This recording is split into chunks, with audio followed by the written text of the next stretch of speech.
Hi, and welcome back to Dishing with Dr. Duer. Pull up a chair because we're about to dig in. I'm really grateful for everyone who has been listening, and I am thankful for a new year in 2026. I can tell you that since we have been back from the break, I realized just how much faith last year me had in this year me. And it has been a challenge. But I'm excited. I'm excited to be here today. I'm excited to try something a little bit different. I typically have a guest, which I absolutely love sharing the amazing conversations that I get to have with other people, with all of my listeners. But today I'm going to be flying solo. And I'm going to be talking about something that has been on my mind quite a bit here recently, and that is flipping the script, changing your narrative to change your life. There's a story that we all tell ourselves. Roughly 80% of our interactions are assumptive, which means we're assigning motive, we're assuming intentions, we're assuming other people's thoughts and other people's emotions through their behaviors. And many times, our interpretations, our perceptions aren't based on any evidence. They're based on our own insecurities, or they're based on our own interpretation, our own emotions. And so when we have those assumptions, when we fill in those blanks with the narrative that we choose, then we influence the outcomes of those interactions, right? So I plan to use several different examples to kind of demonstrate how that works. But when I was thinking about the story we tell ourselves, the way that we fill in our blanks, that is one thing that we can actually control. I know this about myself when I feel like life has gotten a little crazy, when I feel like I'm not in control of my schedule, or I'm not in control of, what's going on. Then I start to look for ways to control. But the truth of the matter is, we really don't control much of anything. That is an illusion. Do I really control my schedule? Not really. There's way too many factors that play into that. Do I control my children's behaviors? Not really. I can influence it, but they have their own thoughts and their own minds and their own opinions. So there's an illusion of control in most areas of our lives. But when we're talking about our internal narrative, the story that we tell ourselves, the way that we fill in the blanks of our interactions, that is one area that we do actually have some control. Now, just like with anything else, it takes practice to rewrite some of our internal narrative. But I want to provide a couple of examples of how this works and how this can really impact your day to day stress, your day to day wellness, your relationships, just about anything that really matters in life. Your internal narrative can have an impact on, positive or negative. And we're going to talk about how that is your choice. So, one example that I often use when I'm talking to people about practicing the pause is, for example, when we get cut off in traffic. I think that's a relatable example. I think that's something that everyone has experienced at one time or another. So, what is our typical response? When we get cut off in traffic, typically we probably say something like this: that jerk doesn't care about anyone. He only cares about himself. That's so dangerous. How dare he, endanger my safety? Something along those lines. And because that is our narrative, that is the story we're telling ourselves, that this person is a jerk who doesn't care, then the resulting emotion is typically anger, right? Irritability, anger. So then, because we're feeling angry, many times that influences our behavior, right? So we start tailgating, or we flash our lights, or maybe we do something else that's not particularly appropriate because of our assumptions. When I started researching this, when I started really working with educators and other professionals on reframing some of our narrative, I started to work on this myself. I became acutely aware of it because I was talking about it a lot. And so An alternative explanation to that behavior is maybe they have an emergency. And so I started making it a practice of when something like that happened to stop the negative thought and say to myself, I wonder if they have an emergency. I hope they make it okay. Now, because I am now filling in the blank with this explanation, that maybe they have an emergency and I hope that they make it okay. My resulting emotion is not anger. My emotion is compassion or concern, right? So, because I now feel concerned for this person, my behavior looks different. I'm still calm. I am not feeling the need to chase them down or let them know how inappropriate their behavior was. And I'm able to go about my day without that irritation or that anger. My blood pressure doesn't get high.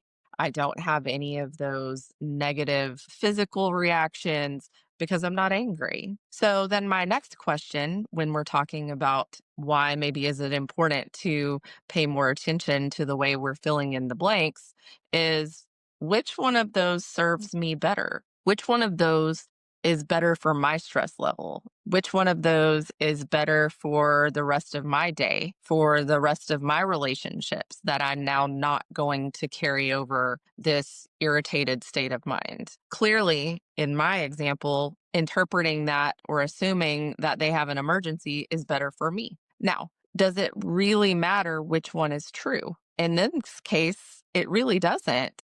I may never know if they were a jerk or if they had an emergency. But for my state of mind, for my well being, it really doesn't matter which one is true.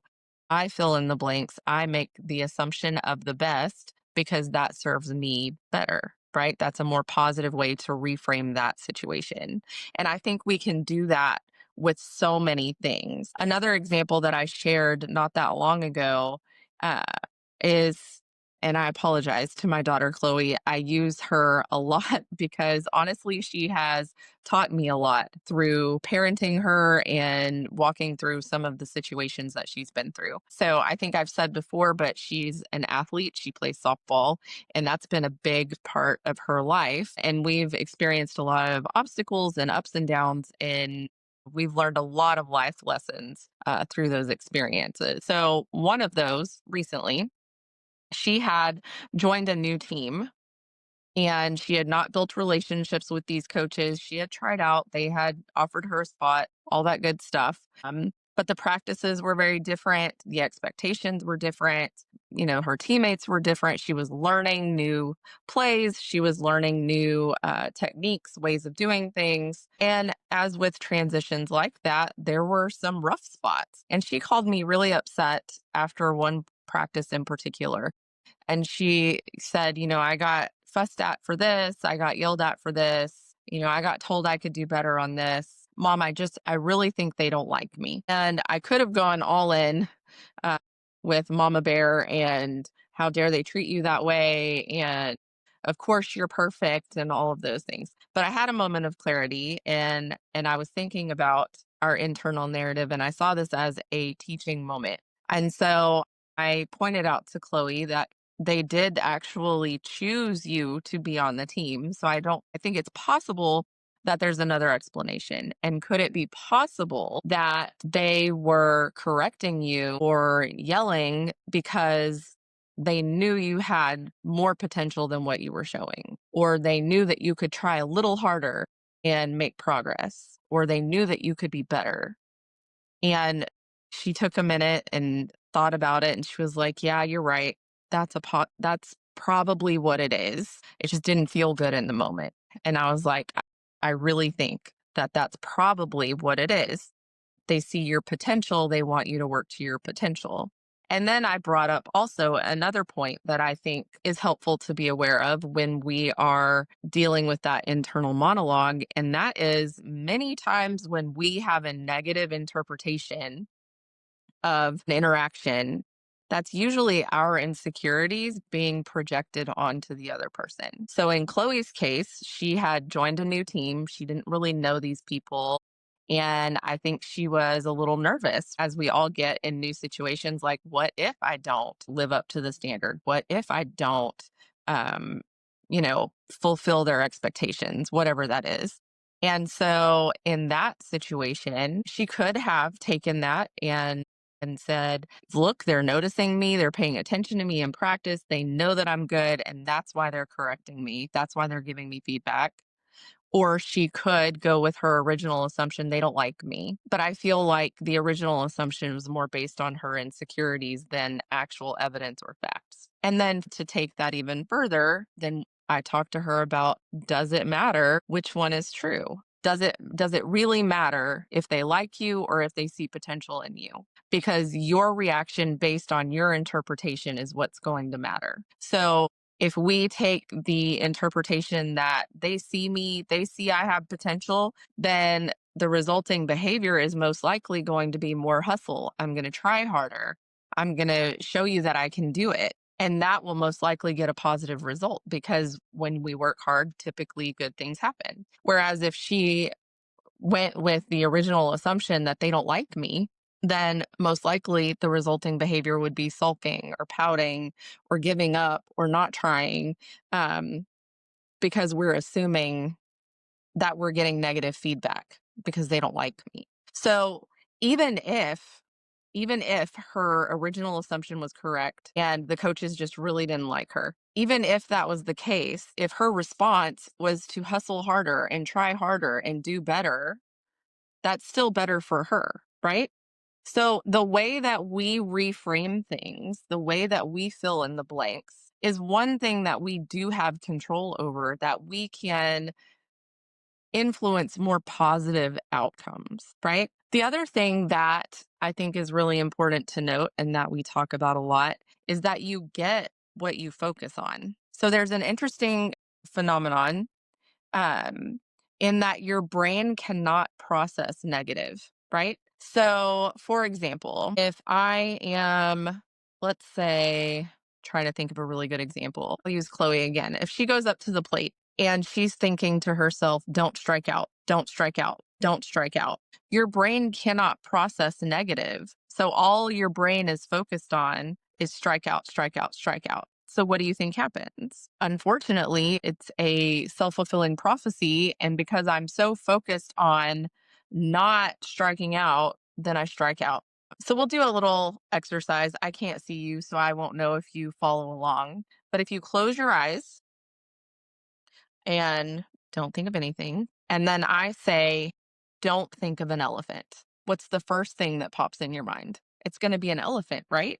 Because your brain can't process the negative. So, what we focus on is what we get. And if we focus on negative things, even if it's don't do this, don't do this, don't do this, then we're going to get more negative. If we focus on positive things, if we look for opportunities, we will definitely find those, which works the same with filling in the blanks and filling in our narrative. When we fill in the blanks with positive things, then we're seeing positive and we're focused on positive. So we're most likely going to have more positive interactions, right? I'll give you another example. Let's say, for example, that I have a coworker that has done a really good job on a presentation. And I go up to them and I tell them, you did amazing. That was really great. Then they have a choice, right? How they fill in that blank. They can either assume that I am being sarcastic, or maybe I'm somehow trying to weasel my way into what they're doing, or there's a ton of things that they could assume. And if that's their assumption, then how is that interaction most likely going to go? They're going to leave feeling insecure. They're going to leave feeling possibly irritated or a little snarky. And then our interaction after that might not be as expected. Whereas if they take words for face value and they say, oh my gosh, she really appreciated what I did, she values what I did, then there's a sincere thank you so much. And there's feelings of pride and, maybe some excitement and then what does that interaction probably look like? How can we work together?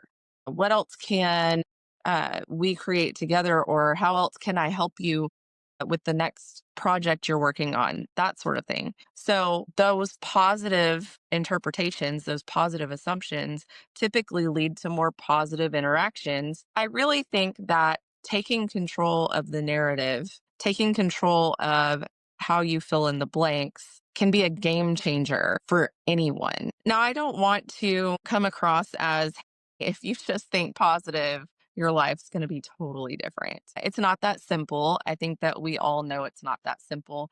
And like I said, I didn't just automatically quit getting angry when I got cut off in traffic.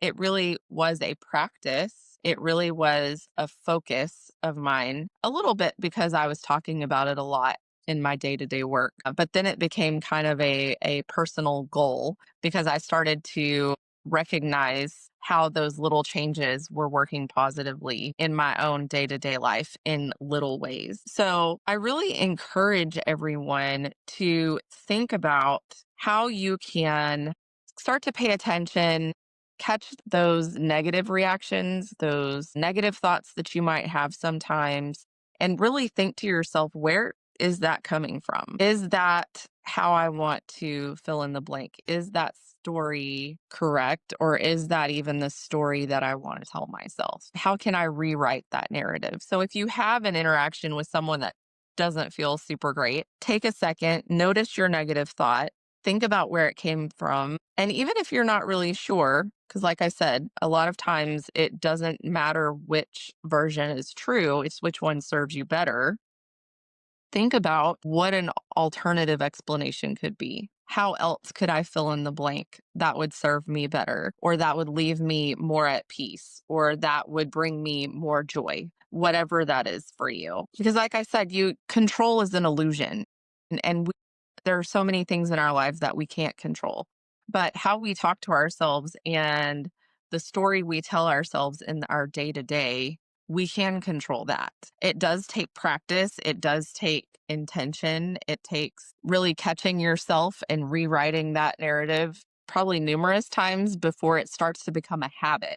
But it's very similar to practicing gratitude. It's looking for the positive and focusing on the positive to get more positive. It is choosing to make different assumptions in order to keep your peace and get a better outcome, regardless of whether or not your assumptions are correct. And I would challenge and say that it's possible that there are many times, even when our assumptions are negative, that they're not correct. So, what can it hurt to assume the best or assume the positive and possibly enjoy your day, enjoy your life, enjoy your relationships much more than you are currently?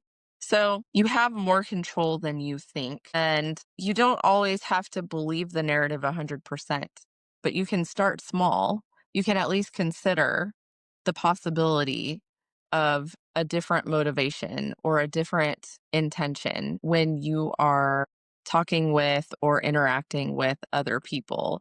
So I challenge you to start small. Just start with noticing, start with considering what could be a different explanation. Catch yourself when you're having that negative self talk. Maybe try to figure out where some of that's coming from and rewrite your narrative. Flip the script one thought at a time. And I can almost guarantee you that you will see positive changes um, in your relationships, in your work, in your interactions with day to day individuals just throughout your day to day.